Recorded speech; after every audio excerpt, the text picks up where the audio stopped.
Well, Miami is a great global city, but clearly on competitiveness, it lags competitive regions.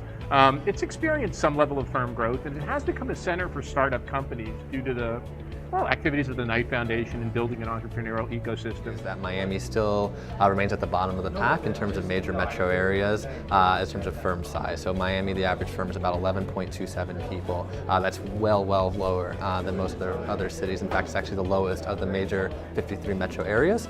However, our growth over the last 5 years has actually been relatively middle of the pack. And so what that's showing is that although we're really far down now, the future really does bode well because we are growing at a rate that is much higher relative to other major metro areas. You know, cities think like systems and act like entrepreneurs, whereas national governments and state governments are just governments, right? They're balkanized, compartmentalized, and specialized. So what this book was trying to capture was a different kind of problem solving.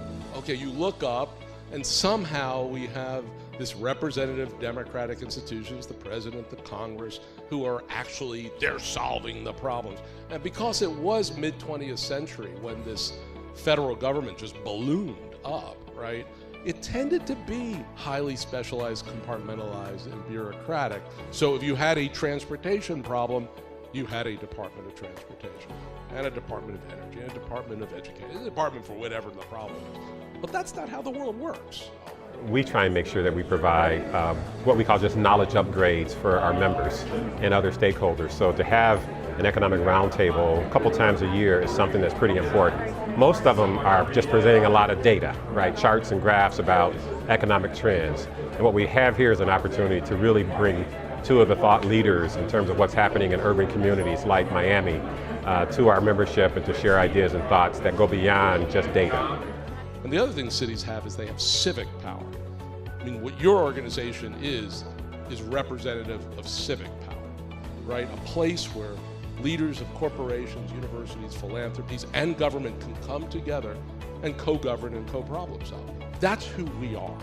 That's why we're the most resilient country in the world and still the most powerful economy. How can Miami start, a big, growing, booming, and we got real estate, and we got hospitality, and we got tourism, but we also have media, entertainment, we have fashion, we have design. What are some things we can learn both on the institutional side, on the cluster formation side, that we can start to work on? You have a cultural DNA here that is very much around, embracing diversity.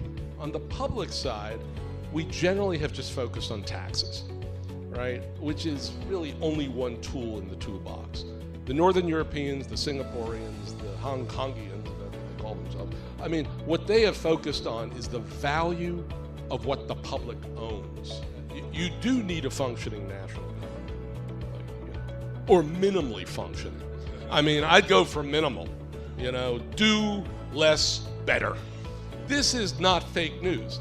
This is just the reality of the world in which we live. These anchor institutions, universities, and we are partnered with FIU, and it is one.